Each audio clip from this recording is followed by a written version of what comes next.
Long before cinematic universes and psychological thrillers, one man reshaped the world of mystery with nothing but a pen and an unmatched imagination. Sir Arthur Conan Doyle, once a weary medical student, later a doctor navigating life aboard ships and through battlefields, found solace in storytelling. He created Sherlock Holmes not just as a fictional detective, but as a brilliant mind capable of solving the unsolvable, grounded in reason, yet never without heart. But what if the mystery was closer to home? What if even Holmes had a family secret? In today's case, the Greek interpreter, we meet a man who shares not only Holmes's brilliance, but also his blood. A cryptic message, a foreign tongue, and a crime that hides behind culture and silence. It's a tale of codes, confinement, and cunning. A reminder that evil doesn't always wear a mask. Sometimes it speaks politely, in perfect English. So if you love stories where deduction meets danger, and family ties twist the plot, like, share, and subscribe to our channel. Now, come with us to 221B Baker Street. This is the adventure of the Greek interpreter. During my long and close association with Mr. Sherlock Holmes, I had never once heard him mention any family members or even refer to his early life. This silence added to the strange, almost inhuman impression he gave me. At times, I saw him not as a man, but as a pure intellect, brilliant but devoid of emotional warmth. His indifference toward women and his reluctance to form friendships were part of his nature. But even more telling was his complete avoidance of anything related to his own family. For the longest time, I assumed he was an orphan. Then one summer evening, after tea, our conversation meandered, jumping from golf clubs to the shifting tilt of Earth's axis, until we landed on the topic of atavism and inherited traits. We debated whether certain talents come from one's ancestors or from personal development. I said, "In your case, from everything you've told me, it seems clear your talent for observation and deduction comes from your own discipline training." To some extent, yes. My ancestors were country squires, living the kind of life typical of their class. Still, this knack I have might be in my blood. It may have come from my grandmother, who was the sister of Vernet, the French artist. Art in the blood tends to show up in unexpected ways. But how can you be sure it's hereditary? Because my brother Mycroft has it even more strongly than I do. That truly surprised me. If there was another man in England with abilities like Holmes's, how had I never heard of him? I wondered aloud if Sherlock was just being modest by calling his brother superior. My dear Watson, I don't believe modesty is a virtue. A true logician sees things exactly as they are. Underestimating yourself is just as false as bragging. So when I say Mycroft is better at observation and deduction than I am, I mean it literally. Is he younger than you? He's 7 years older. Then why haven't I heard of him? Oh, he's quite well known in his own circle. Where exactly? At the Diogenes Club, for instance. I had never heard of such a place, and my puzzled face must have shown it. Holmes glanced at his watch. The Diogenes Club is the oddest club in London, and Mycroft, one of the oddest men. He's always there from 4:45 to 7:40. It's 6 now. If you're up for a walk, I'll gladly introduce you to both curiosities. 5 minutes later, we were on our way toward Regent Circus. You're probably wondering why Mycroft doesn't use his talents in detective work. It's because he can't. But didn't you just say? I said he's better than me at observing and deducing. If detective work were purely about reasoning from an armchair, Mycroft would be the best there ever was. But he lacks ambition. He won't even bother to check if he's right. He'd rather be thought wrong than go to the trouble of proving himself. I've brought him cases before, and he's explained them perfectly, only to shrug off the practical steps needed for a courtroom. So it's not his profession? Not at all. What I do for a living, he does for fun. He's brilliant with numbers, audits books for some government departments. He lives in Pall Mall and walks to Whitehall every day. That's all the exercise he ever gets. He's never seen anywhere else, except for the Diogenes Club, right across from his home. I don't recognize the name. Not surprising. London's full of men who, whether from shyness or dislike of others, prefer solitude, but they still want comfortable chairs and good reading material. The Diogenes Club is for them. It's full of the most unsociable, unclubby people in town.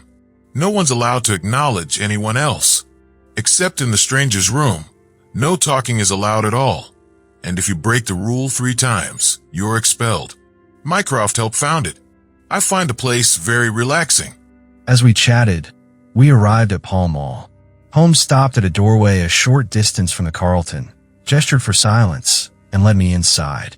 Through a glass panel, I saw a spacious, luxurious room where several men sat reading quietly in individual corners. Holmes brought me into a smaller room overlooking the street, then left for a moment, returning with a large, broad man whom I immediately recognized as his brother. Mycroft Holmes was bigger and bulkier than Sherlock. His body was round, almost corpulent, but his face still showed sharpness of expression, much like his brother's. His pale gray eyes had a distant, introspective look that I had only seen in Sherlock during deep thought. "Pleasure to meet you, sir," he said, offering a wide, fleshy hand like a seal's flipper. "I hear about Sherlock everywhere now that you're chronicling his adventures. By the way, Sherlock, I thought you dropped by last week to talk about the Manor House case. Seemed like you might be in over your head." No need. I solved it. "It was Adams, wasn't it?" Yes, it was Adams. "Knew it from the start." They sat together by the club's large window. "This is the place for anyone wanting to study humanity. Look at the fantastic types out there. See those 2 men walking toward us?" The billiard marker and the other? "Exactly. What's your take on the second man?" The 2 men stopped right in front of us. One had chalk marks near his vest pocket, clearly the billiard marker. The other was a small, dark man with his hat pushed back and several packages under his arm. An old soldier, clearly. "Recently discharged. Served in India. A non-commissioned officer. Royal Artillery, I'd guess. A widower. With a child. Children, my dear boy. Plural." Come, that's a bit too much, don't you think? Surely it's not difficult to say that a man with that bearing, authoritative expression, and sunbaked skin is a soldier, more than just a private, and recently returned from India. He's clearly not long out of service. He's still wearing ammunition boots. No cavalry stride, but his hat was tilted to one side, shown by the lighter skin on that side of his forehead. He's not a sapper, too heavy. Must be artillery. And he's in deep mourning, which tells us he's lost someone close. Doing his own shopping likely means it was his wife. He bought a rattle, so one of the children is very young. Most likely, she died in childbirth. The picture book under his arm suggests there's another child. It was then I began to understand Holmes's earlier remark that his brother Mycroft might even surpass him in certain faculties. Mycroft glanced at me with a faint smile, took out his tortoise-shell snuff box, and brushed the stray grains from his coat with a large red silk handkerchief. "By the way, Sherlock, I've had a rather unusual case come my way. I didn't quite have the energy to pursue it fully, but it was an intriguing exercise in speculation. If you'd like to hear it." My dear Mycroft, I'd be delighted. Mycroft scribbled a note in his pocketbook and handed it to the waiter. "I've asked Mr. Melas to join us. He lives just above me, and I know him slightly. He came to me with this issue. He's of Greek descent and a gifted linguist. He makes his living interpreting for the courts and occasionally serves as a guide for wealthy Orientals staying in Northumberland Avenue hotels. I think I'll let him tell you the story in his own words." A few minutes later, a short, stout man with olive skin and jet black hair arrived. His southern heritage was clear, though his speech was that of an educated Englishman. He greeted Holmes warmly, his eyes lighting up when he realized Holmes was interested in his experience. "I do not believe that the police credit me. On my word, I do not. Just because they have never heard of it before, they think that such a thing cannot be. But I know that I shall never be easy in my mind until I know what has become of my poor man with the sticking plaster upon his face." I am all attention. This is Wednesday evening. Well, then it was Monday night. Only 2 days ago, you understand, that all this happened.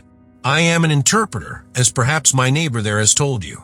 I interpret all languages, or nearly all, but as I am a Greek by birth and with a Grecian name, it is with that particular tongue that I am principally associated.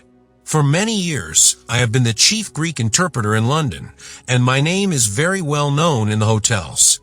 It happens not unfrequently that I am sent for at strange hours by foreigners who get into difficulties or by travelers who arrive late and wish my services. I was not surprised, therefore, on Monday night when a Mr. Latimer, a very fashionably dressed young man, came up to my rooms and asked me to accompany him in a cab, which was waiting at the door. A Greek friend had come to see him upon business, he said, and as he could speak nothing but his own tongue, the services of an interpreter were indispensable. He gave me to understand that his house was some little distance off, in Kensington, and he seemed to be in a great hurry, bustling me rapidly into the cab when we had descended to the street. I say into the cab, but I soon became doubtful as to whether it was not a carriage in which I found myself. It was certainly more roomy than the ordinary four-wheeled disgrace to London, and the fittings, though frayed, were of rich quality. Mr. Latimer seated himself opposite to me, and we started off through Charing Cross and up the Shaftesbury Avenue. We had come out upon Oxford Street, and I had ventured some remark as to this being a roundabout way to Kensington, when my words were arrested by the extraordinary conduct of my companion.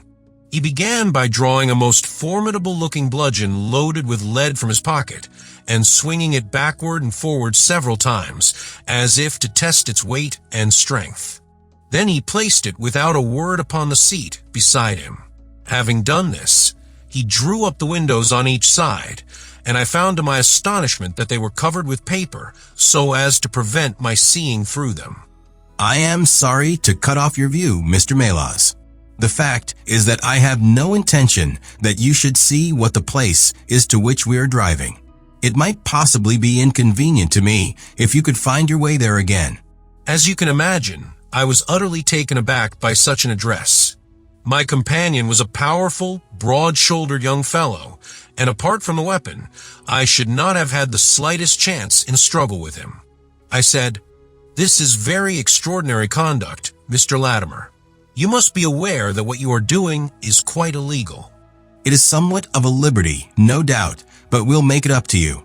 I must warn you, however, Mr. Melas, that if at any time tonight you attempt to raise an alarm or do anything which is against my interests, you will find it a very serious thing. I beg you to remember that no one knows where you are, and that whether you are in this carriage or in my house, you are equally in my power. His words were quiet, but he had a rasping way of saying them, which was very menacing. I sat in silence, wondering what on earth could be his reason for kidnapping me in this extraordinary fashion. Whatever it might be, it was perfectly clear that there was no possible use in my resisting, and that I could only wait to see what might befall. For nearly 2 hours we drove without my having the least clue as to where we were going.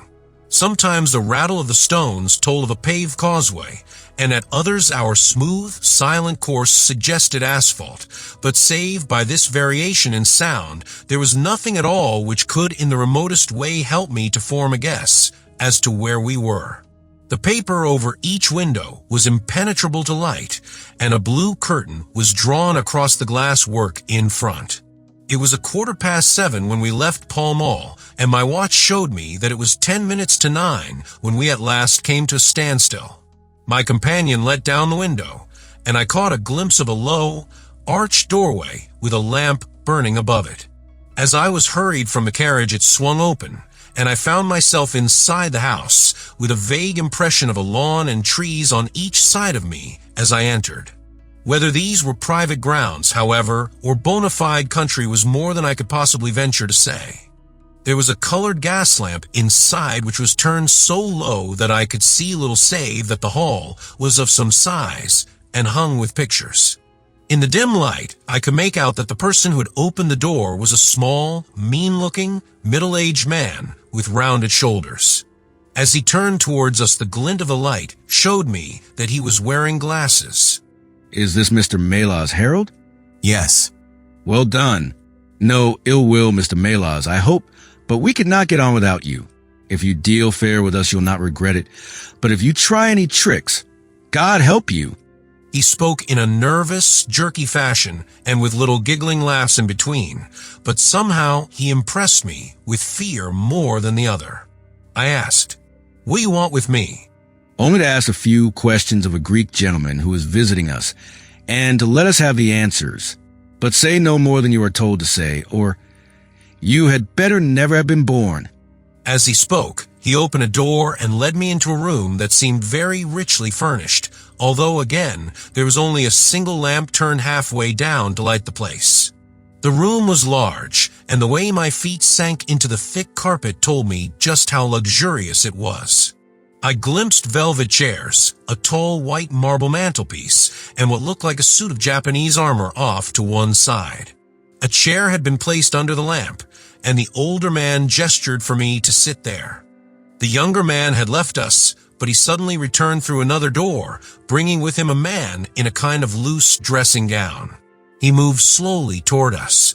As he stepped into the circle of dim light, and I could see him more clearly, I was chilled to the core.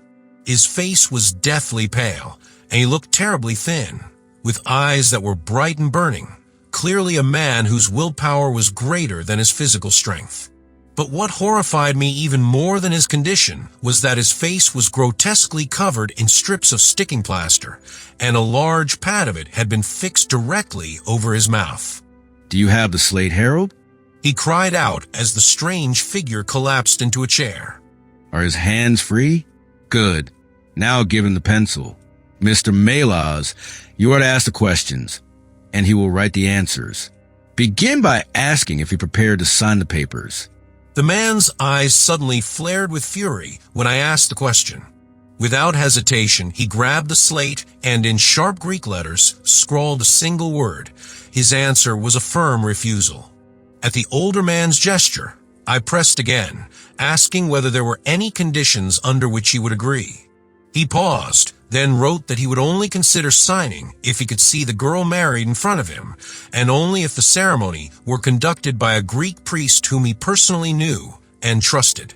At this, the older man let out one of those dreadful little giggles of his, nervous, sharp, and filled with menace.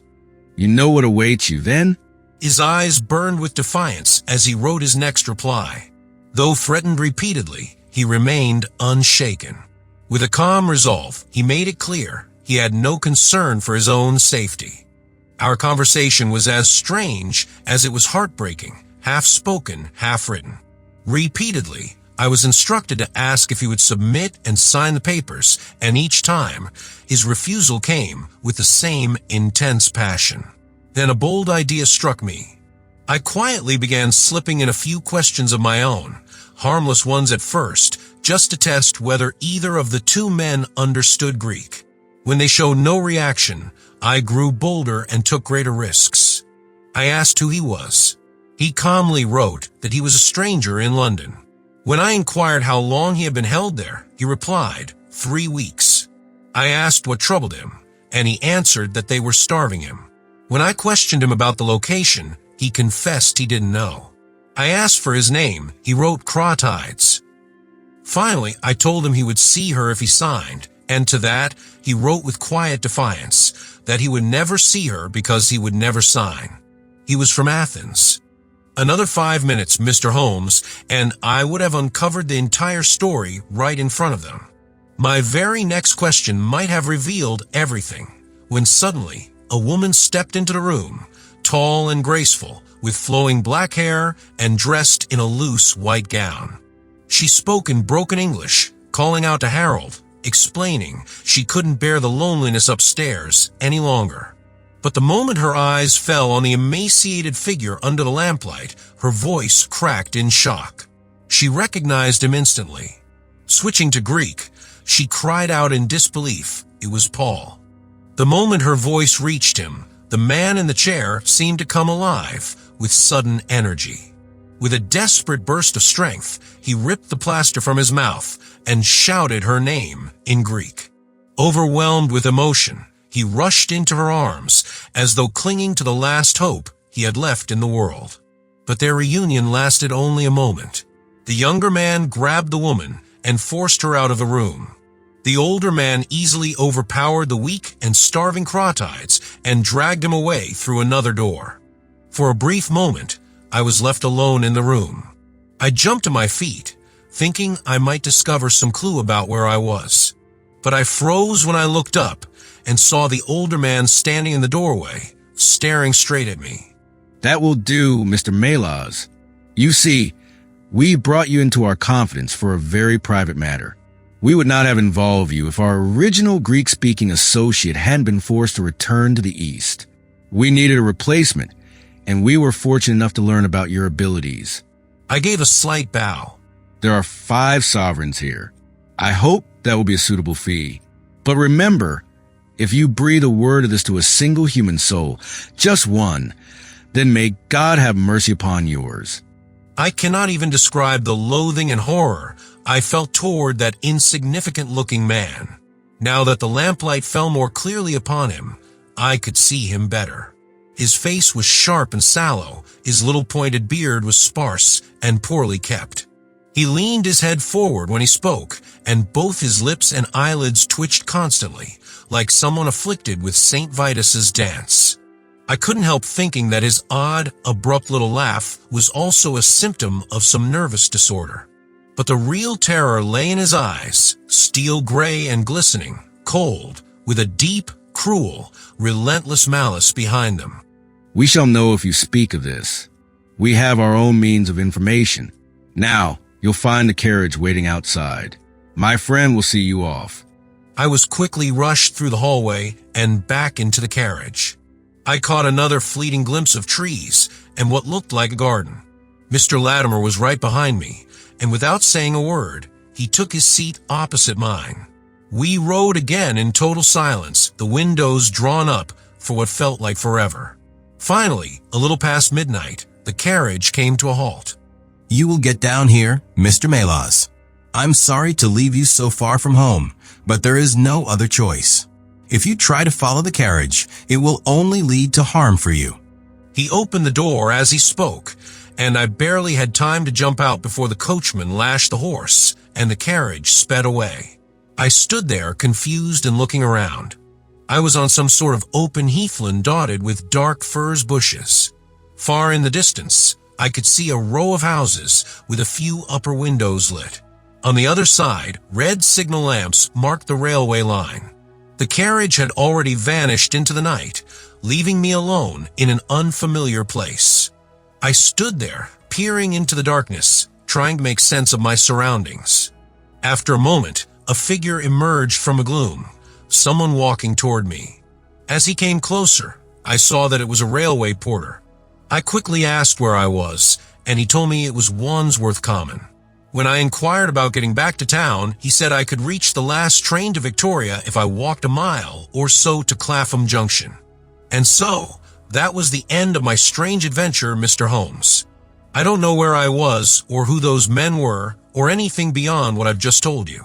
But I'm convinced something criminal is going on, and I want to help that poor man if I can.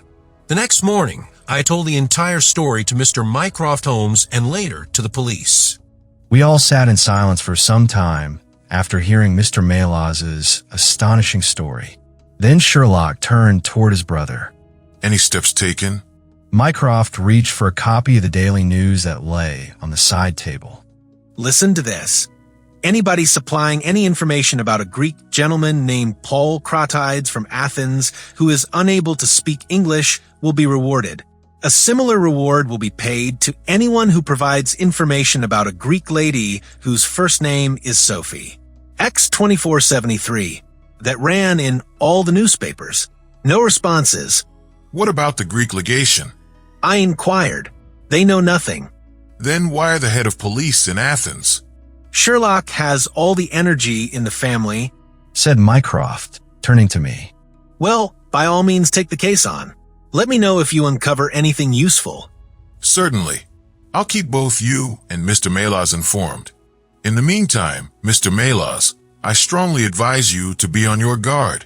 After all, those men must have figured out from the advertisements that you've exposed them. As we walked home together, Holmes stopped by a telegraph office and sent out several wires. You see, Watson, our evening hasn't been wasted. Some of the most interesting cases I've handled have reached me through Mycroft. And this problem we just heard, though it allows for only one explanation, still has some unique aspects to it. You think you can solve it?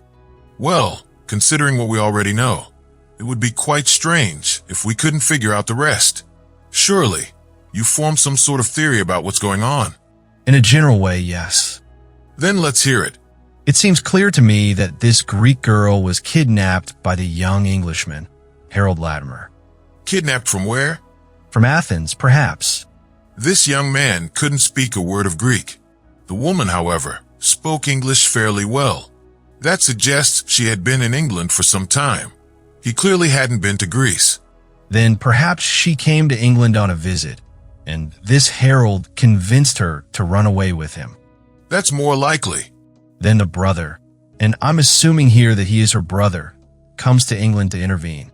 He makes the mistake of putting himself into the power of Harold and his older accomplice. They imprison him and apply pressure to make him sign papers, likely regarding the girl's inheritance, something he may be trustee of. He refuses. To communicate with him, they need an interpreter and bring in Mr. Melas, having used someone else previously. Meanwhile, the girl isn't told her brother is there. She discovers it by sheer accident. Excellent, Watson. I think you're very close to the truth. We hold all the cards now. The only thing to fear is some sudden act of violence from their side. But if they delay, we'll have them. But how can we figure out where the house is located? If we're right, and the woman's name is, or was, Sophie Crotides, then we should be able to trace her. That's our best chance. The brother is a complete stranger here. Clearly, some time has passed since she met Harold. At least a few weeks. Enough time for her brother to hear about it and come to England. If they've been staying at the same place, Mycroft's advertisement should bring us some lead. By the time we've been talking through all this, we had arrived back at Baker Street. Holmes led the way upstairs, but as he opened the door to our room, he stopped in surprise. Looking over his shoulder, I was equally taken aback. There was Mycroft Holmes, calmly sitting in the armchair, smoking. "Come in, Sherlock. Come in, Dr. Watson," he said, grinning at our stunned expressions. "You didn't expect such enthusiasm from me, did you? But something about this case truly intrigues me." How did you get here? "I passed you in a hansom. Something new. I received a reply to my advertisement. Interesting. It arrived just minutes after you left. And what does it say?" Mycroft pulled out a sheet of paper. Here it is, written in J-pen on royal cream paper, by what appears to be a middle-aged man with a frail constitution. It reads, "Sir, in response to your advertisement of today's date, I wish to inform you that I know the young lady in question very well. Should you care to call upon me, I can share some details about her distressing history. She currently resides at the Myrtles, Beckenham. Yours faithfully, J. Davenport." He wrote from Lower Brixton. "Don't you think we should visit him now, Sherlock, and hear what he has to say?" My dear Mycroft, the brother's life is more urgent than the sister's story. I suggest we stop at Scotland Yard for Inspector Gregson and head straight to Beckenham. We know a man's life is in danger. Every hour matters. Best we pick up Mr. Melas on the way. We might need an interpreter. Excellent. Send the boy for a four-wheeler. We'll leave immediately. He opened the drawer of the table and, I noticed, quietly slipped his revolver into his pocket. Yes, given what we know, I'd say we're dealing with a very dangerous gang.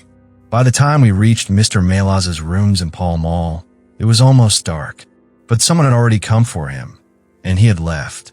"Can you tell me where he went?" Mycroft asked the woman who had answered the door, and she replied that she was sorry, but she only knew I had left in a carriage with a gentleman. "Did the gentleman give his name?" She said no. He then inquired if the man was tall, handsome, and dark-haired, but she replied that he wasn't. Instead, he was short, wore glasses, had a thin face, and seemed rather friendly, laughing constantly as he spoke. Come on. Holmes said suddenly. Then, with urgency in his voice as we rushed to Scotland Yard. This is serious. They've taken Melas again. He's not a brave man physically, and they clearly know that from last time. As soon as he saw the villain again, he must have been terrified. They may need him again, but once they're done, they might punish him for what they see as betrayal. We hoped that, by taking the train, we might arrive in Beckenham before the carriage. But even after reaching Scotland Yard, it took over an hour to locate Inspector Gregson and take care of the necessary legalities to enter the house. It was 9:45 when we reached London Bridge, and 10:30 when we stepped off a train at Beckenham. A short drive brought us to the Myrtles, a large, somber house set back from the road in its own grounds. We dismissed the cab and approached the building. The windows are all dark. Marked the inspector. The house seems deserted. Our birds have flown, and the nest is empty. What makes you say that? A carriage, heavily loaded with luggage, left not long ago. I noticed the wheel tracks under the gate lamp, but how do you know it was loaded? You may have also seen the same tracks coming in, but the ones heading out were much deeper, meaning they were carrying far more weight. You're getting ahead of me now. This door won't open easily, but let's see if anyone hears us. He banged on the knocker and yanked at the bell cord, but there was no response. Meanwhile, Holmes had slipped away. He returned in just a few minutes. I found an open window. It's a mercy you're working with us and not against us, Mr. Holmes. The inspector remarked, impressed by Holmes's cleverness in unfastening the window. Well, I suppose under these circumstances we can justify going in without an invitation. One after the other, we entered a large room, the very one Mr. Melas had described. Inspector Gregson lit his lantern, and in its glow we saw everything as reported. The curtain, the Japanese armor, the lamp, and the two doors. On the table lay 2 glasses, an empty brandy bottle, and the remains of a meal. What's that? We froze. A low moaning sound drifted from somewhere above us. Holmes rushed out into the hall. The eerie noise was clearly coming from upstairs.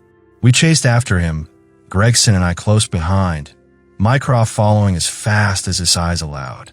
On the second floor, 3 doors faced us. The moaning was coming from the central one. The sound rose from a dull murmur to a piercing whine. The door was locked, but the key had been left outside. Holmes threw it open and burst in, only to stagger back an instant later, clutching his throat. Charcoal fumes. Give it a moment. It'll clear. Inside, a dim blue flame flickered from a small brass tripod in the center of the room, casting a ghastly, unnatural glow. In the shadowed corners, 2 slumped figures leaned against the wall. The stench of the air was thick, sickening. We all began coughing, our eyes stinging. Holmes rushed to the top of the stairs to get some fresh air. Then, without hesitation, he darted back in, flung the window open, and hurled the tripod into the garden below. We can enter soon. Bring a candle. We'll never strike a match in this atmosphere. Mycroft, hold the light at the door. Let's get them out.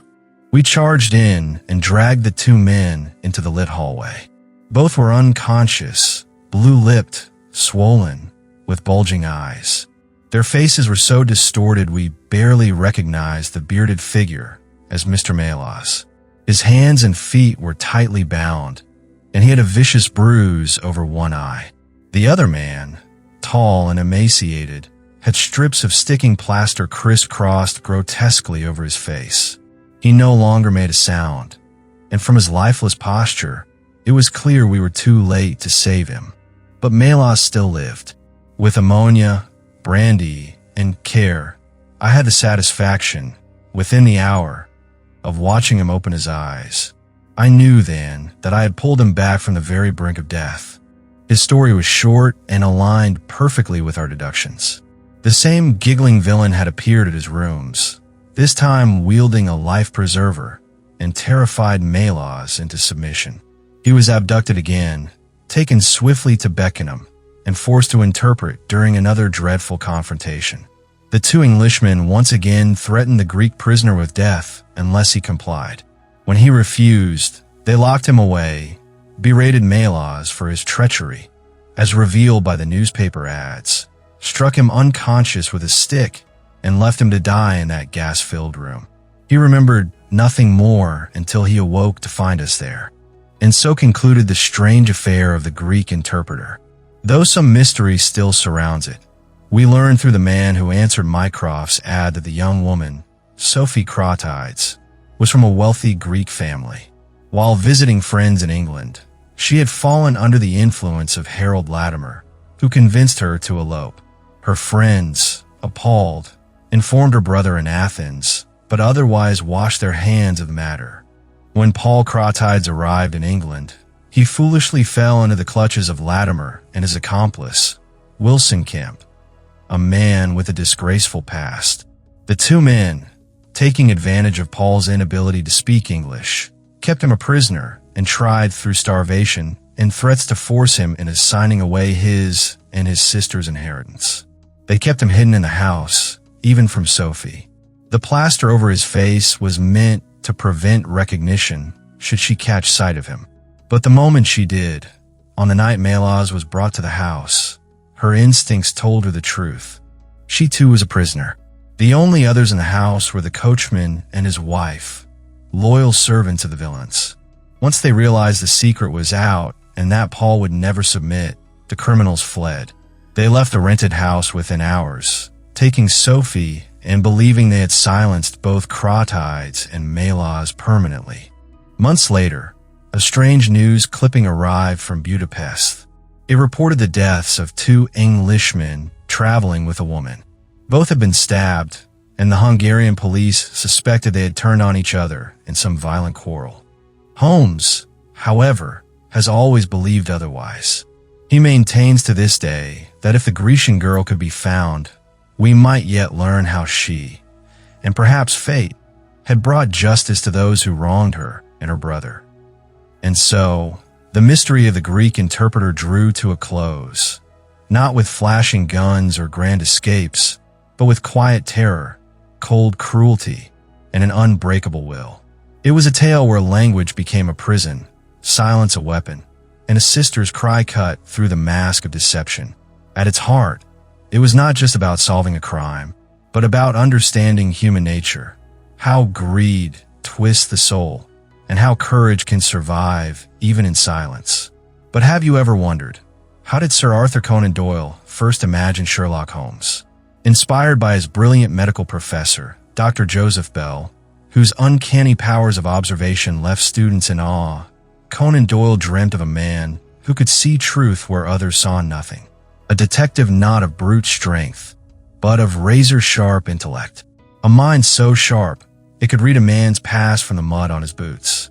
In The Greek Interpreter, we glimpse deeper into Holmes's world, with the introduction of his equally brilliant brother, Mycroft. Here, we see the family legacy of logic and deduction, proof that brilliance, too, can run in the blood. If this story stirred your mind, gave you chills, or made you pause and reflect on the thin line between justice and cruelty, we invite you to share your thoughts in the comments. Each voice adds to the conversation, keeping these timeless mysteries alive.